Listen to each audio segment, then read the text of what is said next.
से आपको गुजरात के द्वारका लिए चलते हैं, जहां पर मुख्यमंत्री योगी आदित्यनाथ क्या कुछ कह रहे हैं, सुन बातें। राशन की सुविधा भी गरीबों को दे पाती, ये केवल भाजपा देती है।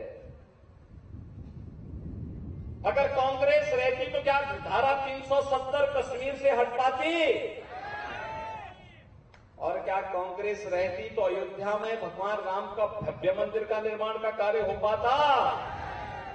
जब भाइयों बहनों कांग्रेस कुछ नहीं कर सकती, न वैश्विक मंच पर भारत की प्रतिष्ठा बढ़ा सकती है, न भारत को सुरक्षित कर सकती है, न भारत को समृद्धि की ओर ही समृद्धि की ओर ही अग्रसर कर सकती है, और न आपकी आस्था का सम्मान ही कर सकती है। तो फिर कांग्रेस को क्यों चुनना है?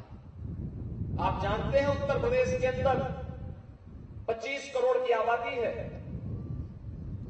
25 करोड़ की आबादी में 403 विधानसभा सीट है, और कांग्रेस के पास अभी इसी साल चुनाव हुए थे, वहां विधानसभा के कितनी सीट है?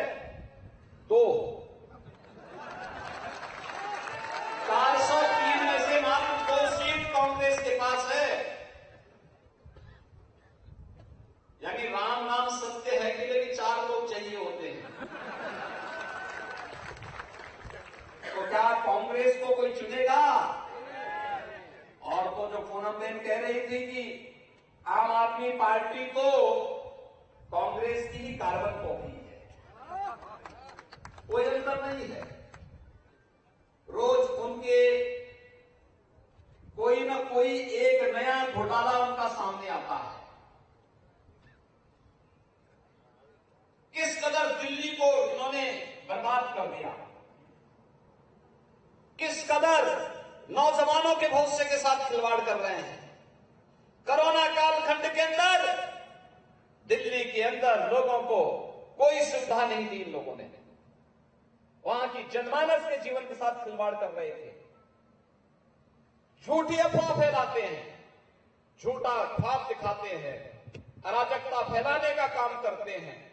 और इसीलिए मैं आप सबसे अपील करने के लिए आया हूं, भाइयों बहनों, न कांग्रेस न आम आदमी पार्टी, केवल कमल चुनाव चिन्ह भाजपा भाजपा भाजपा। और इसमें भी यहां के जो हमारे भारतीय जनता पार्टी के प्रत्याशी हैं, शिव शिव के रूप में विख्यात हैं। भाइयों बहनों, वह तो एक फ्रीडम फाइटर परिवार से हैं। द्वारकाधीश मंदिर की पूजा परंपरा से जुड़े हुए हैं, शिव के अनन्य भक्त हैं। तो हमें तो भक्त ही चाहिए, सेवक ही चाहिए, जो सेवक के रूप में आम जनता को जनार्दन के रूप में देख करके लोकतंत्र के सही मायने में पुष्ट कर सके, उसे मजबूत कर सके। और मेरे लिए प्रसन्नता का विषय है कि भाजपा के प्रत्याशी शिव शिव के रूप में विख्यात हैं, इसलिए, और उसका परिणाम भी है कि अब तक उनके खिलाफ जो 7 प्रत्याशी थे, सब के सब आज उनके साथ मंच पर उनको सपोर्ट करने के लिए भी आए हैं। और इसीलिए मैं आप सबसे अपील करूंगा कि विधानसभा चुनाव में आज डबल इंजन की सरकार जिस गति के साथ गुजरात को विकास के नए प्रतिमान स्थापित करते हुए आगे बढ़ा रही है, देश के अंदर प्रधानमंत्री मोदी जी के नेतृत्व में और गुजरात के अंदर श्री भूपेंद्र भाई पटेल जी के नेतृत्व में एक कार्यक्रम तेजी के साथ आगे बढ़ रहा है। और मेरी आप सबसे अपील है कि यहां पर भारतीय जनता पार्टी ने श्री पबुआ बिरंबा पाणी को अपना प्रत्याशी बना करके एक बार फिर से आपकी सेवा के लिए और द्वारकाधीश की सेवा के लिए उन्हें फिर से यहां समर्पित किया है। मेरी आप सबसे अपील है कि शिव शिव की इस परंपरा को आगे बढ़ाने की आवश्यकता है। शिव का मतलब ही कल्याण होता है, शिव का मतलब ही होता है कल्याण, और उस कल्याण के परंपरा को, सेवा की परंपरा को भाजपा का प्रत्याशी अनवरत रूप से आगे बढ़ाएगा। इस विश्वास के साथ मेरी आप सबसे अपील होगी कि भाइयों बहनों, यहां पे मैंने आपको कहा बेंट द्वारिका का पुनरुद्धार का काम चल रहा है। वर्तमान में 5000 वर्ष में पहली बार एक प्रधानमंत्री मोदी जी के मार्गदर्शन में, भूपेंद्र भाई पटेल के नेतृत्व में आज ये सारा कार्य यहां पर हो रहा है। विकास के जितने भी कार्य हैं, गुजरात आज इंफ्रास्ट्रक्चर डेवलपमेंट का, पावर सरप्लस स्टेट के रूप में डेवलपमेंट के अनेक कार्यक्रमों के साथ देश के अंदर एक मॉडल के रूप में जाना जा रहा है।